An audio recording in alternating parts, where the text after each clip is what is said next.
comprends qu'une discussion, ça prend du temps. N'aie pas peur de commencer à écrire. C'est vraiment quelque chose que tu apprends à faire. Ça vraiment te donne beaucoup de connaissances. Et le mieux, c'est que ça te permet du coup de développer de nouvelles idées pour des projets futurs. Donc vraiment donne-toi à fond quand tu le fais. Vois-le comme quelque chose de bénéfique et pas comme quelque chose de négatif. Salut à toi, est-ce que tu as du mal à écrire ta discussion? Si c'est le cas, c'est normal et c'est très dur à écrire une discussion. Dans cette vidéo, je vais te donner plusieurs conseils pour rendre ton écriture de discussion rapide et plus simple et de meilleure qualité. J'ai obtenu ces conseils grâce à mes superviseurs qui m'ont, à force de me relire, donné beaucoup de conseils et je pensais que ce serait utile de les partager avec toi aujourd'hui. Le premier conseil que j'ai pour toi, c'est que tu dois te souvenir qu'une discussion est une discussion. Écris-la comme si tu discutais avec quelqu'un, comme si tu voulais partager quelque chose avec la personne. Écris-la de façon très simple, mais en même temps, et comme si la personne était stupide. Décris toutes les actions que tu penses, que tu as dans ta tête, et vraiment écris tout. Tu t'en fous de trop écrire, mais essaye d'écrire beaucoup et de discuter. Écris-le comme si tu parlais avec quelqu'un. J'ai fait ça parce que je voulais voir ça et on a obtenu ça, mais peut-être que ça voudrait dire ça, mais peut-être qu'en fait ça voudrait peut-être dire ça.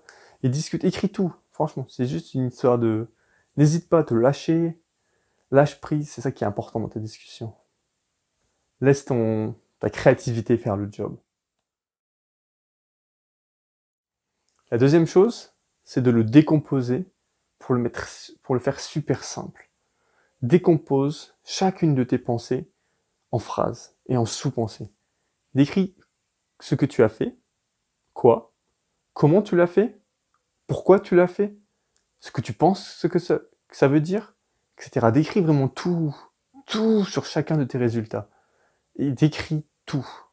Et d'une façon très claire, avec des phrases simples. Troisième conseil, c'est que chaque chose que tu dis doit être prouvée. Ou si ça ne l'est pas, dis-le clairement, que c'est toi qui supposes que peut-être. Quatrième conseil, c'est quand tu dis quelque chose, tu dois avoir une raison de le dire. S'il n'y a pas vraiment un but dans ta phrase, si c'est juste parce qu'il y avait une phrase que tu voulais placer par là, enlève-la, ça n'a pas d'intérêt, ça va juste compliquer les choses.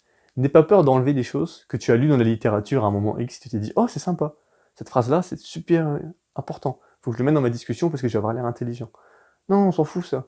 Juste dis ce que tu as dans la tête et enlève tout ce qui est superflu et qui n'a pas d'intérêt et qui est juste là pour rendre la chose encore plus confuse.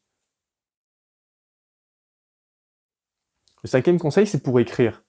Commence avec une structure très très simple que j'ai expliquée dans ma vidéo précédente, donc je vais la mettre dans la description ou juste au-dessus.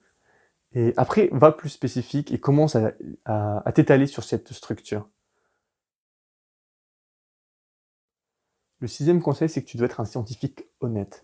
Ne surgénéralise pas tes résultats, ne mens pas, ne conclus pas des choses que tu ne peux pas conclure avec tes résultats. C'est pas grave si tes résultats ne sont pas si significatifs ou si relevants que ça, mais dans ces cas-là, sois honnête avec toi-même et dis-toi, ok, ça c'est pas forcément si puissant, c'est pas forcément vrai, donc je vais pas commencer à le vendre. Il y a beaucoup de gens qui font ça juste pour avoir des papiers dans du haut niveau, mais au long terme, ça va pas payer. C'est pas ça qui paye au long terme. Au long terme, ce qui paye, c'est d'être honnête. Donc, sois honnête avec toi-même, sois honnête avec les autres. Cependant, écris plutôt but yes et pas yes but.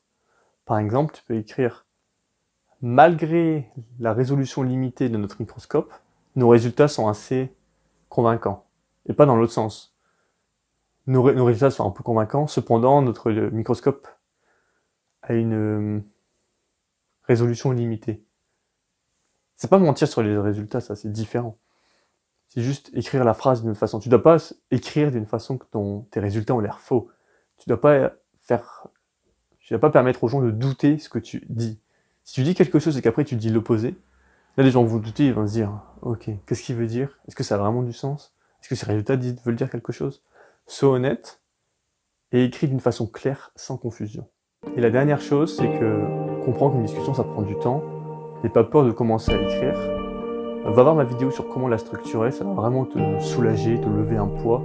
pour l'écrire d'une façon plus simple et plus légère. Donc ça va prendre du temps pour écrire une bonne discussion, accepte-le, c'est pas grave.